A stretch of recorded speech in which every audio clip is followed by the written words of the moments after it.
You're listening to the Archaeology Podcast Network. Stay tuned after this episode to hear some little tidbits about evolution provided by Mark that are actually really interesting. Check it out.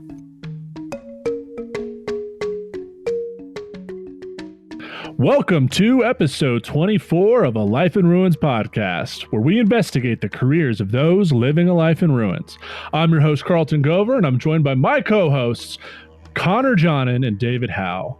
Here we are again with another edition of Our Ruined Lives. Our guest tonight is our friend Mark Torrender. Mark is the popular YouTuber and Instagrammer who runs the channels named Evolution Soup and Talk Beliefs. We've been wanting to have Mark on for a while now, and we're glad to chat with him this afternoon. Mark, thank you so much for being on. How are you doing today? Great. It's great to be with you guys again. Yeah, it's been surprisingly warm over here, so even right now, and it's 10 at night nearly. Yeah. So you're recording this. You're over across the pond, and you're in London, right? I am just outside of London and not far from the northwest of London. So I could, if I wanted to, I could cycle there, but I'm in no mood to do that. I'm in a town called Watford. Okay. So I think when you and I chatted last, you didn't grow up in Watford, but you grew up over here, right? Well, I was born in America, but my family, my mother's from England, my dad's from Ireland, and I had my teenage years over there, and I came over to Ireland for a while. My mom was actually still there. And then I came over to England, and I've been here ever since. The idea was to go back to America, but I kind of fell in love with London, not just the Natural History Museum, but absolutely everything. Like the famous person said, if you get tired of London, you're tired of the world. I never get tired of London, so I stuck around.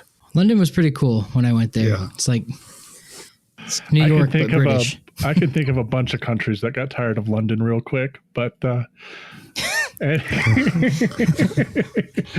anyways. So, Mark, you run two very popular channels, Talk Beliefs, which was that your first one or was Evolution? Okay, so Talk Beliefs was first and did Evolution Soup. Yep. Me and David both did interviews with you. You interviewed us. Yes. I just checked on it today. I think the one I did for you came out over a year ago, and it's still at like 300 views and 3 comments. Not doing too hot, but thank you so much for having me. And of course, David did Ethnosynology, which people just eat up. What was the impetus for kind of starting Talk Beliefs, like in the background? Yeah, well, and it all sort of leads into Evolution Soup and my interest, or getting back into the interest of science and evolution. I grew up as I said, in America, and I had kind of a religious upbringing. I wasn't in a cult or anything like that, but sometimes it kind of felt like it because I had a Protestant mother and a Catholic father. So I was being, pulled this way and that. And both of these religions were ostensibly the same, but very, very different at the same time. Outside in the town, there were people who were calling themselves Christians, but my mom said, stay away from them. Those are cults, And I was wondering, what the hell are those? Or why do people believe these things? And basically, I kept finding these weird people on street corners in all the countries I've lived in. Like I said, I've lived in America, I've lived in Ireland, I've lived in the UK, and there's always somebody in some funny robes on the street corner trying to tell you that their way is the best way and come along to a meeting, yada, yada, yada.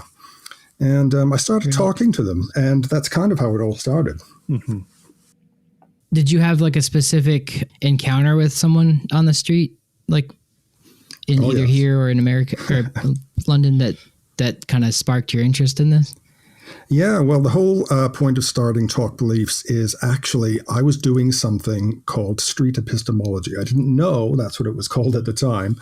It's basically just talking to these people in the street or allowing them to come up to you and then just sort of asking questions as to why they believe what they believe. And ever so often they would bring up, do you believe in evolution? What about the age of the earth?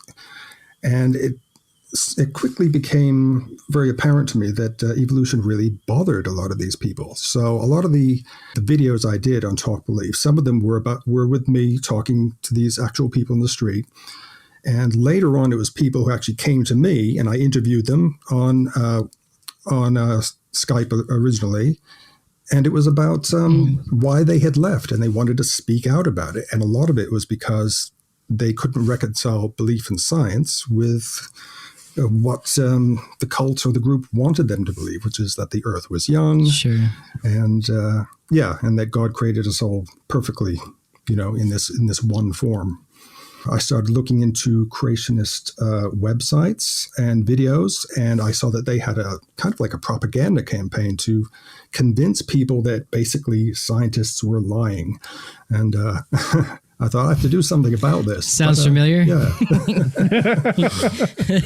And I'm sure you guys all have encountered that. Yeah. Just a little bit.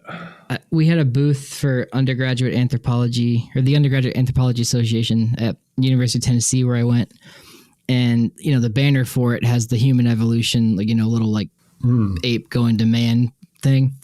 And somebody came by talking to us about how evolution's not real, and how do you, and it boiled down to me and I think my girlfriend at the time discussing evolution or whatever. And it boiled down to the person asking me well, where does your understanding of truth come from? And I was like, oh yeah, physics, I guess, where everything should come from. I don't know. It was just, you get into interesting conversations on the street for sure with people about science. Yeah. I mean, I can relate because, I did my undergraduate in the South, just like David. And I remember there were, we'd have students in the class who were forensic anthropologists. And they were like, yeah, I don't believe in evolution. We didn't come from a bunch of monkeys. And it was just how are you in this major? What is the cognitive dissonance where, these fundamental principles that you need to do your work are just ignored? I don't know. It's definitely an interesting topic. Yeah, it always comes down to human evolution, definitely. It's if evolution was just about animals, they would be fine about it. There wouldn't be an Ark Park, there wouldn't be a creation museum, there wouldn't be all these videos which you see on YouTube saying why this proof of evolution is not true. They don't like the idea that they are not special. And this isn't just creationists and religious people. This is also people. You don't really get it as so much as religious people, but it's also people who want to feel that human beings are special and we're here for some purpose. And if we just evolved from an ape and before that, slime, as they like to call it, or Kent Hovind says, evolved from a rock, then they just can't handle it, Have any of you guys ever been to the Creationist Museum out in Kentucky? I fortunately have not. I have not. I've been. I'd love to go. On my way to Wyoming when I was driving from Virginia, I stopped at the museum, and they have security. And if you're doing something quote unquote disrespectful, you get removed. And I was there for 30 minutes, and I got to the human evolution bit where they had Australopithecus lucy, and I was giggling uncontrollably. Just at how ridiculous this whole thing was. And these two guys in suits, you need to leave, and escorted me out of the building. Wow. So $30 ticket for a 30-minute visit. God, it was interesting. I wish I could have seen more. It was just silly. Lucy is completely. Yeah, that is the one thing that gets them more than anything. Anytime that I do a post on Instagram about Lucy, or I do something about Lucy on either channel, it just attracts people oh, no. And I think it's because Lucy is the most famous one. She is the Australopithecus everyone has heard of.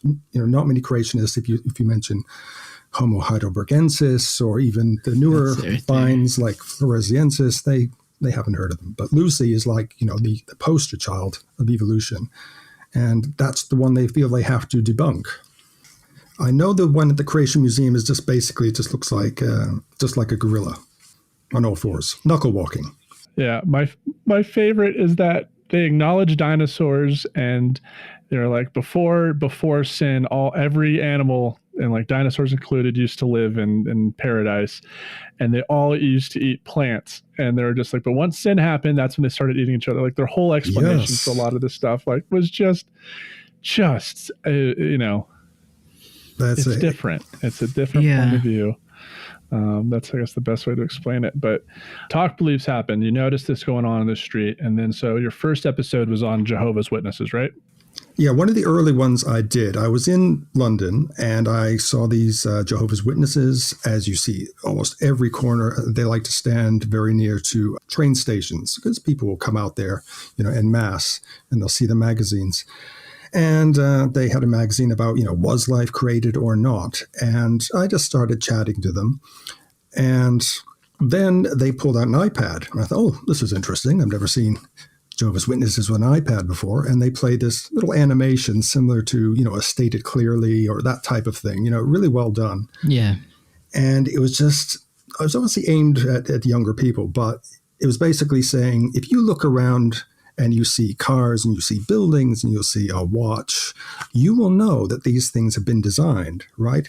And then they made this huge leap in this animation. It was about 5 minutes. And they said, therefore, if you look at a tree, or if you look at an animal, if you look at yourself, we must all be designed. And that was basically it. And I said, you are making a rather big leap there. And it got into evolution. And I remember they brought up the Cambrian explosion. Now, I knew what that was. I hadn't been studying evolution in the way I have been recently. I was a little bit rusty on it. And so, of course, I couldn't answer him in a way that could have pleased me better. I was not too happy, but he seemed to think that this, as they call it, an explosion of life, which happened about 540 million years ago, is proof that everything was created at once.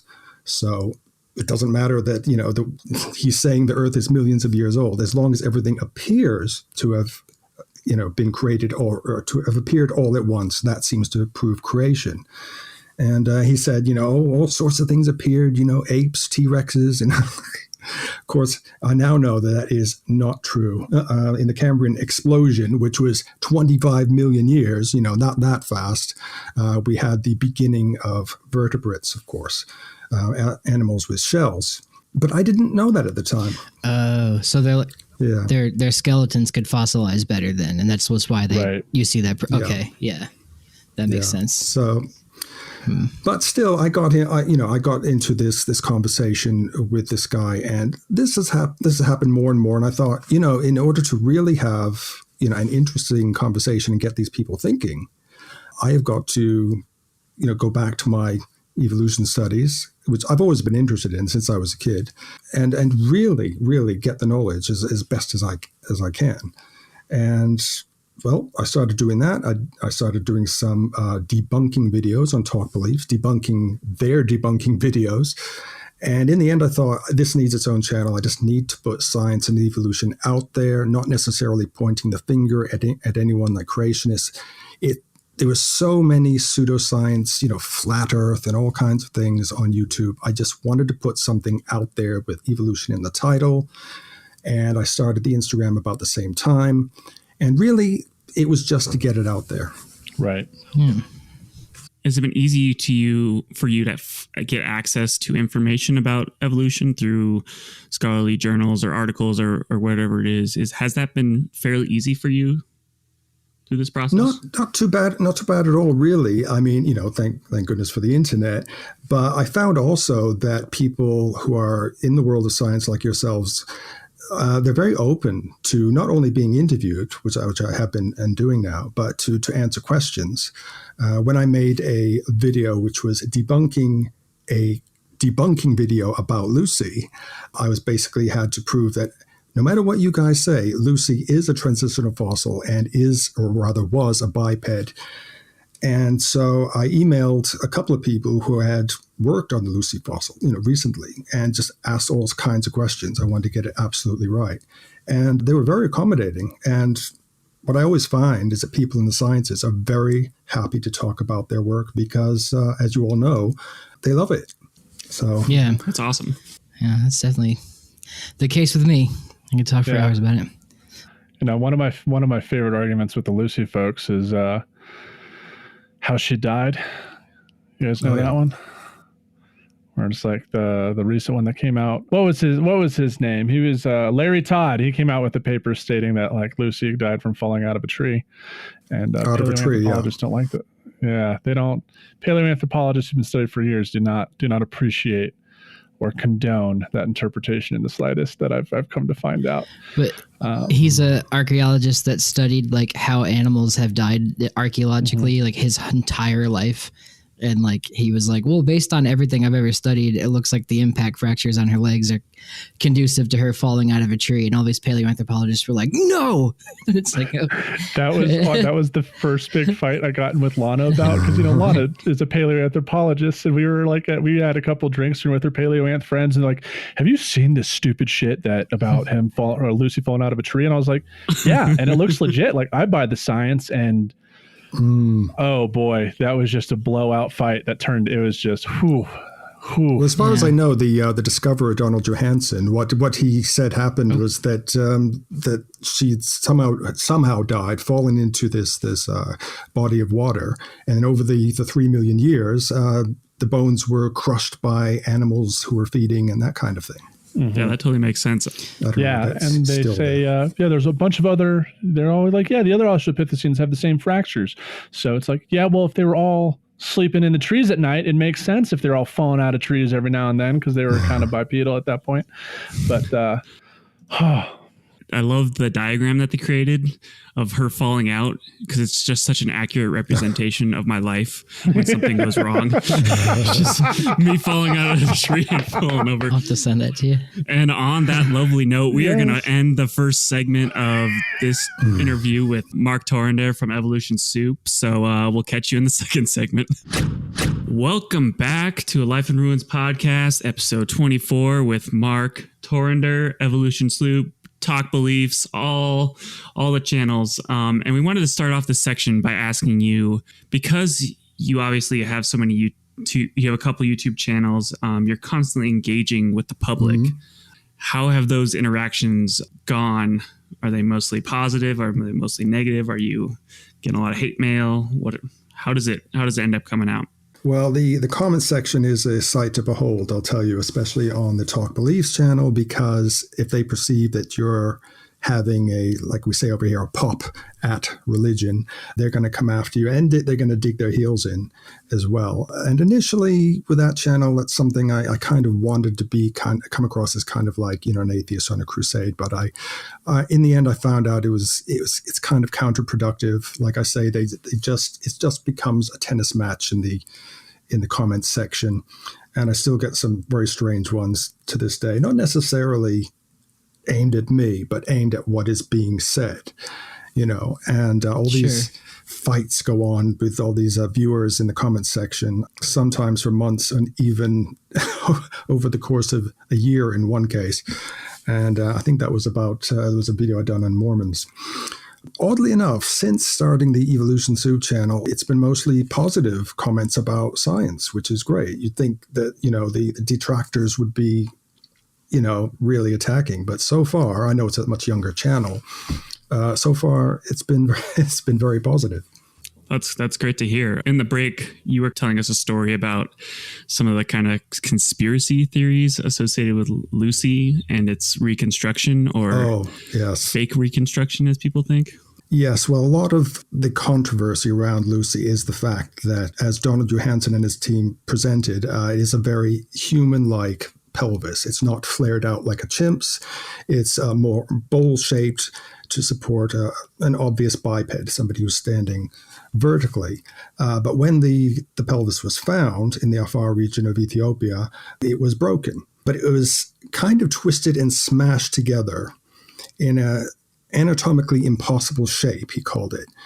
And all that was needed to do was to take a kink out of it. And they were very upfront about this. They even reconstructed this process, refilmed it, as it were, for, I think it was Nova, which was a documentary that came out, I think, in the late 90s. And then they put the pieces together kind of like a three-dimensional jigsaw puzzle, and it all fit together. And hey, it doesn't look like an ape. It looks a lot like ours.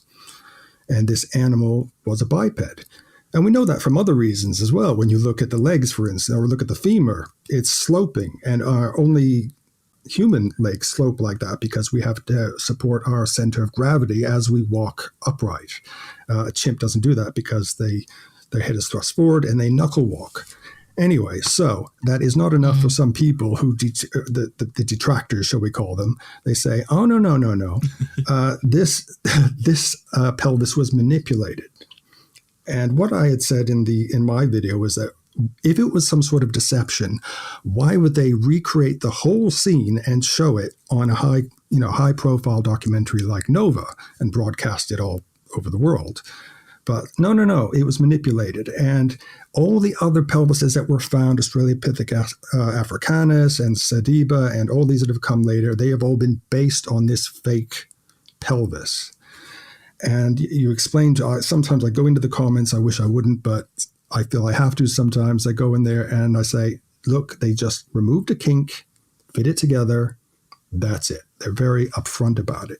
No, it was manipulated. Really? In some cases, you can't get anywhere. So this is the problem. It's really interesting. I'd never heard that one. Yeah, that was. I didn't know that, and it kind of reminds me of there was an article that came out recently talking about the polarization of politics and radicals on either side and how they just can't overcome arguments against their point of view. And I think a lot of that is applicable to some of these hardcore science and religion debates, of course. I mean, think about people who are extremely religious, that is a huge part of their identity, and having anything that kind of picks apart that, they really see it as an attack on themselves. And I'm not super religious. My mom's Catholic and my dad is Southern Baptist, but for a long time I didn't think much of it until actually a paleoanthropology class, and we were talking about mitochondrial Eve, which is an Australopithecine that all humans are related to. And that was like an oh fuck moment for me. Having that information really solidified some of the discussions I was having with myself internally about religion and science. But that really sealed the deal in a lot of sense. But not many people are all that open to a lot of these things, right? No, and if you look on YouTube, the flat Earth movement is there's so many flat Earth videos. Christ, yeah. And this is about identity as well, because if you boil that down, I won't spend too much time on this because I know it's sort of going in a tangent, but if you look at these people, they usually have some sort of identity crisis going on as well. Because if you ask them and keep asking them, why does it have to be flat? And they said, don't you see? If it's flat and it's got a dome over it like we think, that means somebody created it. And that means we were put here for a purpose, which is exactly what is the bugbear with creationists. Interesting. Yeah. And there's people in science, too, that will stick very thoroughly to their, honestly, belief in a theory or, something that they think is true to such an extent that they're unwilling to look at other theories too. So it goes both ways, but it's definitely, if you were to put it on a, the Lady Liberty scale, it skews one way. Yeah. And that's towards creationism. Right. But yeah. Yeah, I think tying back into what David just said, back to the how Lucy died debate, people are very entrenched in their views, and no matter what scope you're looking at, religion versus science and science within science and interpretations, those schisms and beliefs, they're riddled throughout. So it's definitely not a science versus religion thing, but just kind of how we're engaging in public discourse and how we're interacting with one another. We should be having conversations, not confrontations. And one thing I've learned is not to try to take the God away from some people. Like I say, it's not always about religion. Quite often it is. But you can say to them, hey, a God might have created the universe. It kicked the whole evolutionary thing off. But please do not call scientists liars, because that's what some of them are doing. Yeah. Not all of them, but some of them. Mm-hmm. Mm-hmm. It's the clock and the clockmaker debate thing too. I always enjoyed. I think it was Thomas Jefferson said that. Oh, the watchmaker. Yeah, it was watchmaker, not clockmaker. Yeah, but fundamentally they're the same thing, right? A clock is just a watch. Yeah, or he was the universe is a clock and God is the clockmaker, but everything else happens, all the stuff that happens in it we can understand and understand the mechanics of it and how that works. That doesn't Like there's nothing wrong with understanding how that works and whatnot. Right. It's not as if you can see a maker's mark on a tree or a cloud or something, but with a watch you can find the serial number. But I've said this to them, but that's where that analogy sort of breaks down. Yeah. Just serial number. I mean, as far as I know. Science is still young. I mean, we got genetic coding. It's kind of a serial number. Yeah, barcode. But not to get too far away from the topic, but Carlton's lost it now. That was a good one. He'll do that from time to time. So what I wanted to talk about in this segment for sure is so I wanted to start this media thing, Carlton as well, and jump into it. And I had no mentor in it or advisor to be how do I do Instagram science? And there was no way to do that. And everyone was I don't know, just do it. But then I kept stumbling across your page on the Explore page on Instagram, or maybe someone tagged me in your page or something. But I remember finding it and then literally searching every one of your posts for anything that had dogs in the paleo art. And I commented dogs. And I went through and looked at everything. And then you started DMing me and we started chatting. And then we ended up web chatting and you kind of just taught me everything, how you do stuff. Wow. So first of all, thanks. Cause now we're doing well because of you. Yeah.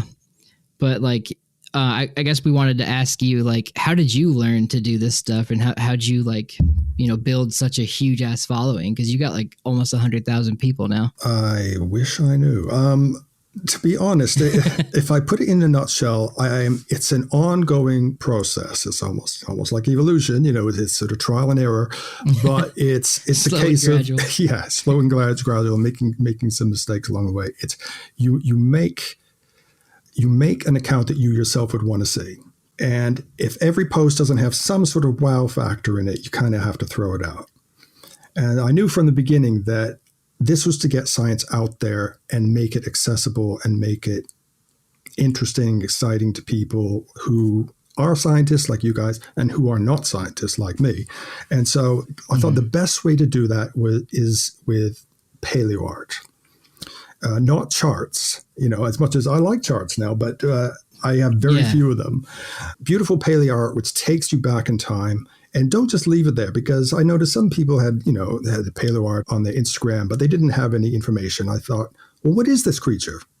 So you find the information wherever that is, in journals, online, or whatever you know yourself, and you put it in there. And you put it in little bite-sized chunks, separated, so you can see these little paragraphs. Because, again, you just ask yourself, what would appeal to me and what would turn me off? Look at other accounts. Yeah. What turns me off about that? What excites me about that one? And it's just this gradual, what excites you, basically, is, in a nutshell, is what I do. Yeah. Yeah, we learned real quickly that people on the internet don't give a shit about graphs. Or they love memes. That's where we're killing it right now. No, All the scientific stuff we post. Now we've turned into a meme page on archaeology. Yeah, I'll spend 6 hours writing a really thoughtful and poignant, well-prosed post on my ethnoscientology, and then Carlton will double the engagement with a shitty meme on our account. But bread and circuses.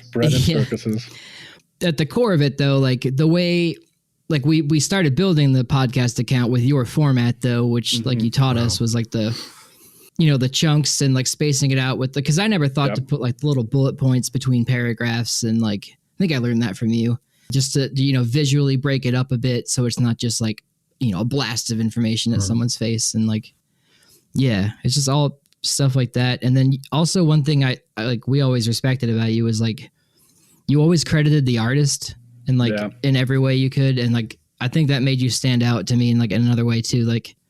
Some people just throw up someone's artwork and don't credit it, so it's I can't appreciate it. Well, as much, I got to be honest. I think in the early days I didn't, and somebody really, really went to town in the in the comments. Why the fuck didn't you? So then on. I also got called out for that. Yeah. Like I say, trial and error. I And sometimes you can't find the artist, but you just have to go on a dedicated search through the internet to find the artist. And if you don't find the artist, don't have it. Don't say unknown artist unless they're from the 1800s or something. Just keep looking to find the guy's name or the girl's name, and not only credit them, if they've got a website or a DeviantArt site, put that on there as well. Yeah. No, I just want to come out and say that your posts always grab me because of those photos, because of those reconstructions. I'm always gravitate towards those because it's like, whoa, okay, why is this rhinoceros with like a freaking antenna on its nose? What the heck is going on with that? And it really allows us to capture. Yeah, it allows us to capture and visualize the deep past that we don't get very often. So I just want to applaud you. So for you that. have thank you very much. Yeah, and sometimes you probably notice you'll swipe and then you will see the skeleton, for instance, in a shot taken in a museum somewhere. So you see the paleo art. So you get your little trip back in time, and then you get a bit of science after it. But I never think it's a good idea to overdo it, like to have 10 or 12 things. People just like to quickly go through things.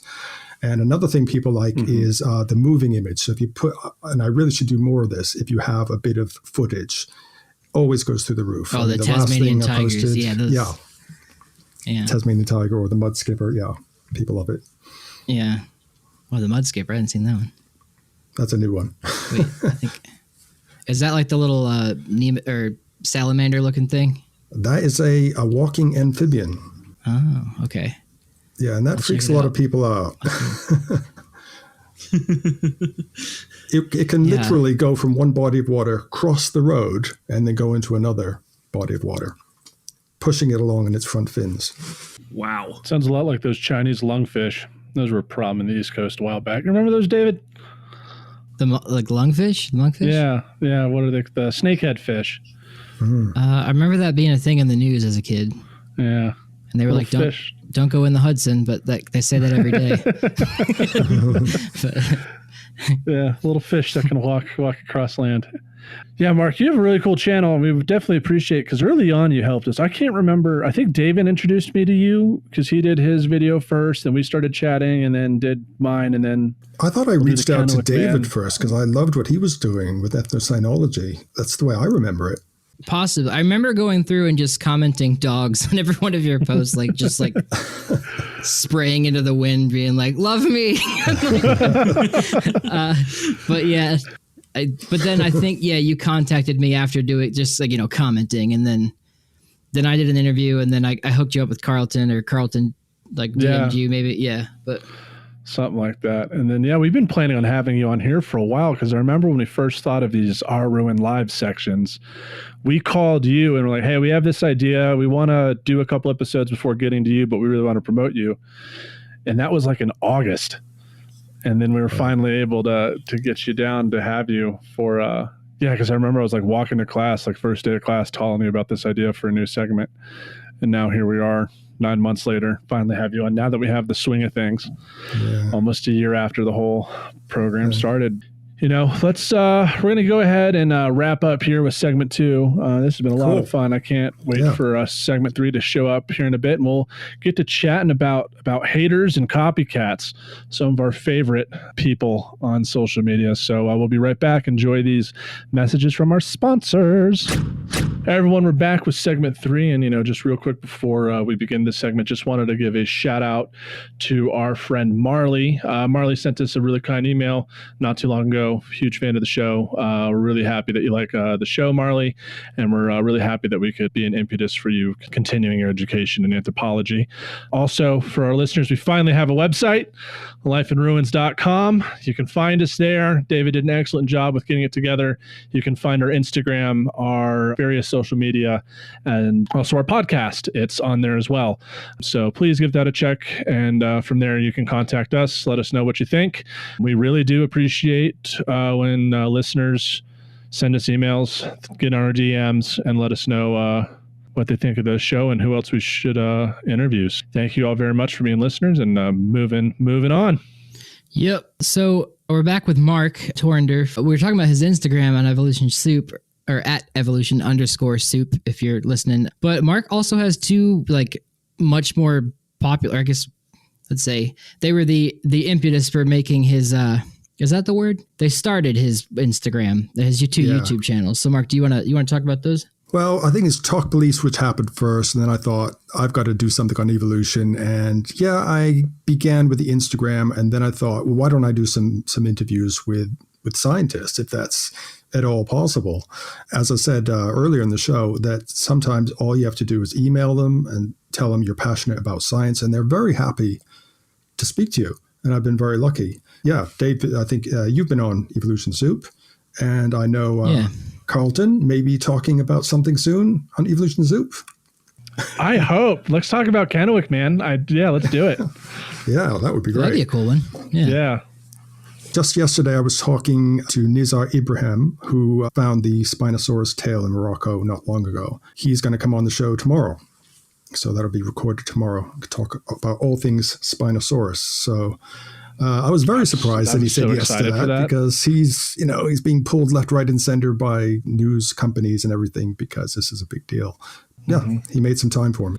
Oh, that's dude, awesome. That's second favorite dinosaur. I'm really excited for that one. Very excited for that one. In like one sentence, what exactly was the find significant for the listeners? The tail of the Spinosaurus had never been found before, and it was assumed it was going to be this long sort of T-Rex, pointy tail, because all dinosaurs have that. And that's what you see in Jurassic Park 3. Yeah, exactly. And he went back to this dig site several times, and this time he found the tail. And the vertebra suggested, or the tailbone suggested, that it was a great big paddle, which means it used it for swimming, a bit like a crocodile. So it spent a lot of time in the water. And in effect, it is the only aquatic dinosaur, because we're not talking about plesiosaurs or anything. That's something completely different. Dinosaurs, as far as we know, are on the land. But as far as we know, this animal is the only aquatic dinosaur, truly aquatic dinosaur. And that would explain like the big spine on it. Yeah, like the fin thing. The fin possibly used for steering, but nobody's really sure. It could be sexual display. But the important thing is that tail. It's like a great big fin or paddle, which was not expected. Interesting. Because I know the thing has gone through so many changes. I love it so much because the original fossils were bombed in World War II because they're held in the National Museum in Berlin. Oh, God, it's such a fun dinosaur. Such a fun story. Those bones are gone. Carlton like Spinosaurus. They were destroyed. I love dinosaurs. I know, they're gone. Yeah, so terrible. I guess we were going to jump into like how, like the experience you've had being like, essentially a science educator, science communicator in the past few years, like the ups and downs of it, like how you've helped people, how people have reached out to you, like negatively and positively. Like, is there anything you wanted to like start with that? I'm sure you've got plenty of touching stories, but I'm sure there's... I think there are a couple of touching stories. It happens mostly on Instagram. People assume that I'm, some sort of evolutionary biologist or something, and they DM me and they ask me all kinds of questions. And sometimes I know the answers, and other times I have to go and research it. I learn a heck of a lot that way, I tell you. Or I point them in a direction to something to all of us here would seem, very obvious, like, I don't know, the National Geographic Channel or a certain book or something like that. Or perhaps the person is interested in human evolution, never heard of Lucy, never heard the word Australopithecus, and you just give them a link. Case of one person, he said, I really want to learn this subject. Can you suggest 2 books for me? And one I suggested was Why Evolution is True by Jerry Coyne, and the other one was Your Inner Fish by Neil Shubin. And next thing I know, he had posted on his story him holding up the 2 books saying, thank you, thank you, thank you. These are wonderful. So that kind of, gave me a warm glow. Nice. So, and I do want to say very quickly, I get a lot of messages from people in, shall we say, countries which do not look kindly on evolution. I'm talking more Middle Eastern countries. And I know all of us have probably had this experience. And some of these people sound very sort of timid, even worried that they should be talking to me, and sometimes they just want to chat. Sometimes they want like a book or a website, or they just want to say, thank you. But one thing they all say is, I can't talk about this to my family. So, yeah. About the... Right. I think that animals evolved and speciation happens. Yeah, I think you and I have had the same person talk to both of us about that, and it's an interesting scenario. I also have people that are like have asked me. I think it's from Iran, where they're like asked permission, like, can I share your post, and like they'll credit me, and I was like, I don't mind if you like go ahead and credit me, but just make sure you credit the artist because that's not my photo. And they were like, okay, great. And then like, it's been interesting to me because I can see translation because it's in Farsi, but then I can like the translations of what I'm saying. They change some of the words to be a little more like less incendiary. As I would make it say. Yes, that's the word. Which I thought at first was just, translation in general, but then like I started to notice the pattern of it being like less evolution heavy. Yeah. It's interesting. Yeah, I think I'm like, I consider myself fortunate that I didn't grow up in a household that was very anti-evolution. Like, even though my mom's Catholic and my dad's Southern Baptist, but like it was always taught. I never really had that problem until, really going to school down south and having to teach evolution for the middle school science day. Whoa. And I always kind of thought, honestly, it wasn't even the kids. It was the fucking janitor sitting in the back.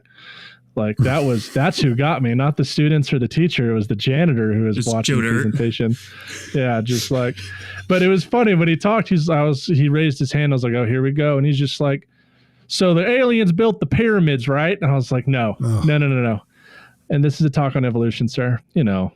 I think, you guys definitely, Mark and David, because you guys are far more active on social media and pushing these boundaries. Like, I get upset when people talk shit about David on his Instagram. I couldn't imagine being the focus of being someone's punching bag when they disagree with you. So definitely my hat off to you two for like really doing this public engagement, really doing the science communication and opening this dialogue on a place that is so full of vitriol where people can hide behind a screen and they can say whatever they want. I think, it takes definitely some skin to do that. But I'm sure David will agree, because we both get, comments from anti-evolution people. The best thing to do is not to insult them back. The best thing to do is just keep putting, blocks of science and facts if you are going to respond at all. And they're going to keep saying, no, it isn't, but, no, that's wrong. And you just keep giving them facts. And then in the end, they go away. Yeah. Or perhaps they learn something. And it will get heated sometimes only one way. And then like the people that are reading your comments will be like, all right, well, this person's clearly, it's a straw man attack at this point. Yeah. Right. Or David calls in his bulldog. Yeah. And so sometimes someone told me that I compared indigenous peoples to cavemen too often. And I was like, well, hold up. I'm not comparing indigenous peoples to cavemen. I'm comparing Paleolithic Europeans to cavemen, which is, who's in the post that I'm talking about because it's in France. And then I like tagged Carlton in it and I was like, you want to handle this? And then Carlton just went in and like lit him up. But yeah. But those are interesting ones. And then I don't know if you get these, Mark, but like people that comment, not even like a question or like a comment, they just like state something that they wanted to sound smart about, and like about like the post. Like those ones are the most annoying ones, and it's like annoying. Cool, I just said that. And baffling as well. Yes, I've got an example here if you want to hear one. Yeah, go ahead. Mm-hmm. Yeah. Are you sure about this? Oh, please. Okay. It's got to be better than any of mine.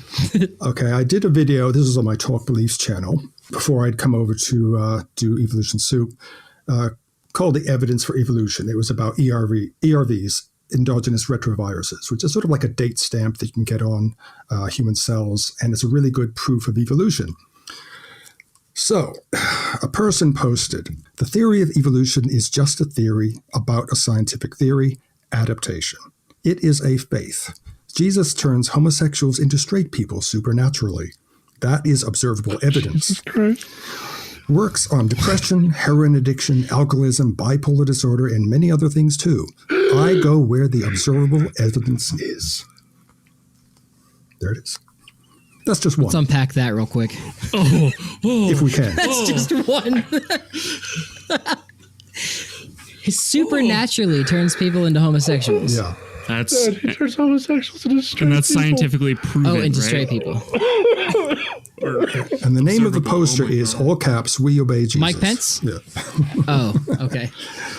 Now maybe it's a troll, that was- but I think this. You do look at their profile and their videos and everything on YouTube, and you think, oh gosh, they're genuine. You know, basically they're saying, I don't know what they're saying. Man. Those are my favorite when you get a troll and then you go to their page and it just says, if you're here, it's because I'm an asshole. And they're just like, yeah, well, Yeah, those ones. nailed it. That's a lot of Instagram. But Yeah. do you have any others like that? Let me see. Do I have? Supernaturally turn. Huh. And you say Jesus cures bipolar disorder? Is that what it was? It's observable fact, David. Yeah, They saw it. yeah, Jesus. It works on depression, heroin addiction, alcoholism, bipolar disorder, and many other things too. So what he's saying Because those are all is the that same. your magic of evolution doesn't work, but our magic does work. So Interesting. Have you guys ever seen that movie, Division III Football's Finest? And I promise it's relevant. no. I'm allergic to It's sports. an Andy Dick movie, and the assistant coach is extremely Christian, and he's doing a bit for the guys. Is it's like, Andy, lead us into a prayer for tonight's football game. He's just like, well, I ain't one for talking about the Lord, but Jesus loves football. There's been a whole hell of a lot of talk about this here evolution.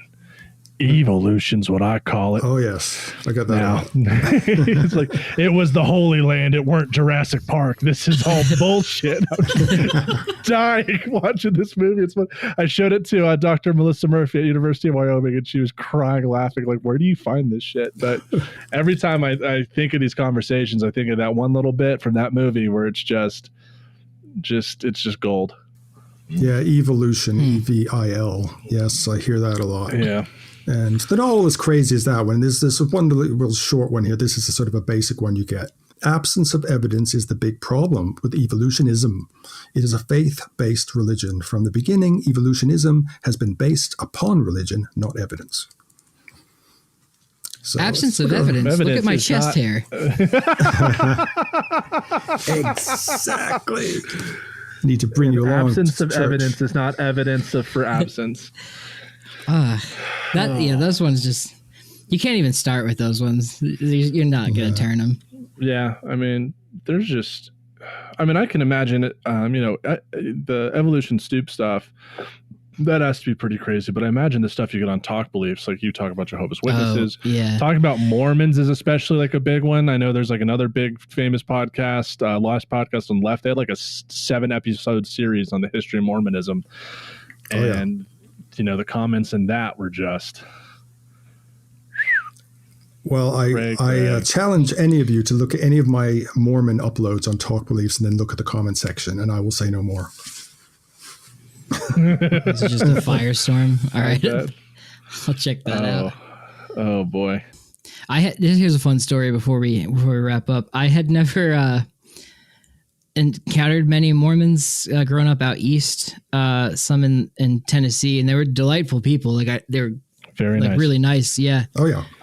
But out west though, they would come knock on doors all the time, and I wasn't used to that. And like someone came and knocked on the door, and like I could tell just the black tie, the white shirt. And before he said anything, I was like, "Hey, I'm gonna spare you the talk. She's a lesbian. I'm a Jew. Like, just go. And then he was like, oh, you're Jewish? And I was like, yeah, and closed the door. And I felt like really bad. I don't want to waste his time. Yeah. My mom's family's from Utah, where they're like the only Catholic, well, not the only Catholic family, but one of the few in Utah. And I have a couple cousins that are Mormon. So it's like, I've always been around that. And, you know, lovely people, nice people, very family oriented.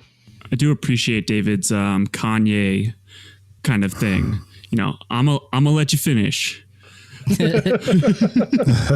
And on that note, because we do this podcast called The Life in Ruins, we always like to ask our guests this question before the interview's over. You know, so if Mark, if you were given the chance, would you still choose to live a life in ruins, or in possibly debating and maybe ruining people's lives on YouTube perspectives, or educating the public on a absolutely. That's better. I absolutely would, because what I said before about these messages you get, and just little rays of hope you give people, it just sort of makes it all worth it. Yeah, absolutely. And again, on behalf of all three of us, you are the I guess you sit on the Jedi Council, and we are mere Padawans. So absolutely. Thank you. Yeah. Thank you, Mark. Thank you very much. All right, everyone. Guys. That was. And definitely before we go, you could definitely check out Mark here on just YouTube and Instagram, Evolution Soup, and on YouTube, Talk Beliefs. Go check out Mark. They're absolutely amazing. So yeah, follow him Instagram, follow him on YouTube. It is a blast. So just interviewed Mark Torrender for episode 24. Had to verify the episode number. Mark, thank you so much for being with us today. We really appreciate your time. And with that, we're out. Yeah. Right.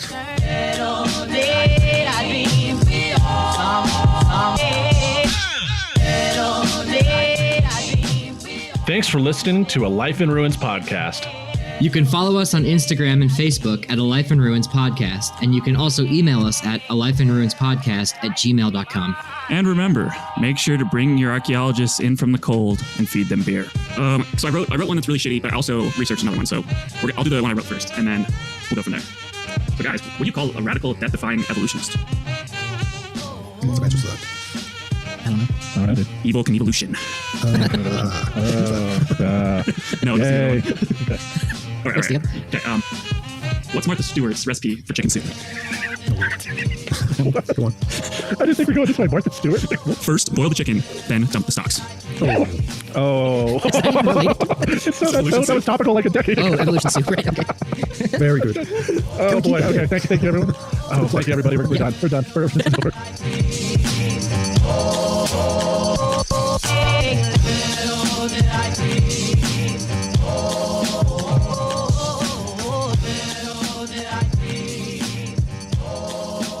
All right, as I promised in the beginning of the episode, Mark's going to talk about some little tidbits you could talk about evolution, at the dinner table at Thanksgiving or with anyone you meet on the street. Well, this is something you can definitely try at the dinner table. Ask anyone in your family or any of your friends if they can wiggle their ears. Now, if they can, that is demonstrating evolution. So not everyone can do this, but those of us who can do it, that means that we are hearkening back to the days when our ancestors had ears which could move, a bit like a horse or a cat, to look for their young or to watch out for predators. So if you can do that, those three muscles attached to your ear, if they can make your ears move, there's no other reason to have that unless in the light of evolution. So that's a nice little tidbit that you can share with your friends. And another one is goosebumps. Why, when you get cold or if you get scared, why does the hair stand up? Now, there's absolutely no reason for this whatsoever.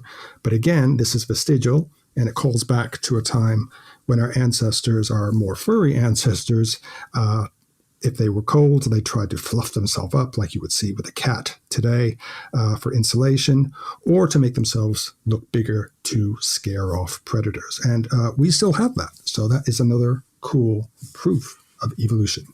That's really cool. So when you get like kind of nervous or scared or in a vulnerable situation, your hair stands on end. Wow. Okay. Yeah. Super Yeah, cool. and there's a lot of other weird things as well, but I don't think we have time. But there is plenty of them. Yeah.